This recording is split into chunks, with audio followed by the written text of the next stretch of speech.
incarner l'autorité, il y a aussi les actions et les gestes. Comment on se comporte? Braquer, Rachida Dati, une arme sur quelqu'un comme l'a fait Éric Zemmour, l'a braqué en l'occurrence sur un journaliste pour rire. C'est un humour que vous comprenez? Je vais vous dire, ce salon, c'est le salon Millipol. C'est un salon international. Quel est ce salon? C'est un salon qui concerne la sécurité des États, et notamment la lutte contre le terrorisme. C'est sérieux. C'est sérieux. C'est pas le salon du jouet. Et donc, moi, j'ai été choquée par l'image. Surtout quand on veut prétendre à devenir président de la République. J'ai été choquée par cette image. Et j'ai été choquée aussi par les propos qu'il a tenus à l'encontre de Marlène Schiappa. Il l'a traité d'imbécile. Mais quelle honte! Mais quelle honte! Du sexisme, mais de tout, de la misogynie, de ce qu'il est. Misogyne et sexiste. Et tout le monde dit oui, mais elle avait qu'à pas dire. Ah bon, donc comme elle avait qu'à pas dire, donc on accepte qu'elle soit insultée. Et ben moi je l'accepte pas. Voilà. Et moi je vais vous dire, vous-même les journalistes, j'entendais encore sur des plateaux en disant oui, mais elle aurait pas dû dire. C'est elle qui a finalement. La question, est-ce que c'est anecdotique ou révélateur de quelque chose de plus profond? Enfin, la question, vous savez, les arguments qu'on utilise à l'encontre d'Éric Zemmour, ce sont les arguments qu'on utilisait contre Jean-Marie Le Pen.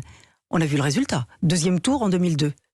Vous voyez les faits. Non mais la question qu'on doit se poser à l'encontre d'Éric Zemmour, est-il capable de diriger la France? Est-il capable de rassembler les Français? A-t-il une équipe? A-t-il une vision? C'est pas parce qu'il fait des citations à chaque phrase, des citations de gens qu'on connaît ou qu'on ne connaît pas d'ailleurs, pour dire qu'il va être président. Donc on lui passe tout parce qu'il est cultivé. Alors on lui passe tout. C'est très intéressant ce que vous dites. Vous nous dites que vous êtes choqué par cette image. Il y a un concert d'indignation depuis hier. Oh, pas tant que ça. Quand Éric Zemmour...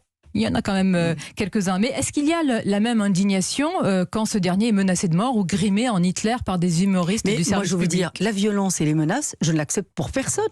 Que ce soit pour Éric Zemmour ou pour quelqu'un d'autre, je ne l'accepte pour personne. Moi, j'en ai été l'objet et effectivement, je ne l'accepte pour personne. On n'est plus dans une démocratie. On n'est plus dans un état de droit. Quand effectivement, on exprime une idée, quand on exprime un engagement, quel que soit l'engagement. Mais moi, je n'accepte pas qu'on menace de mort ou de quoi que ce soit, qui que ce soit. Mais est-ce que pour autant, dans la facilité, on accepte que quelqu'un insulte une ministre de la République? Ben non. Il a été aussi, il vous a ciblé il y a quelques années, Éric Zemmour, j'ai été sa première victime. Oui, avec la polémique sur les prénoms. Oui. Vous lui avez dit à l'époque d'aller se faire soigner. Vous pensez que c'est sur ce plan-là? Parce que je vais vous dire, je ne voulais pas répondre indéfiniment, ça devenait une obsession pour lui. Et puis le prénom de ma fille. Parce qu'il avait dit qu'une ministre de la République donne un prénom arabe, enfin il dit musulman, ce sont des prénoms arabes, il faut aussi peut-être lui redonner une petite leçon, c'est-à-dire que ces prénoms ne sont pas des prénoms musulmans, ce sont des prénoms arabes. En l'occurrence, c'était le prénom de maman que j'avais perdu. Peut-être que, est-ce que j'ai le droit d'appeler ma fille du prénom de maman que j'ai tellement aimé, comme c'est universel. Allez partout dans le monde, vous avez le prénom de votre maman, de votre grand-mère, de votre ami, c'est la vie.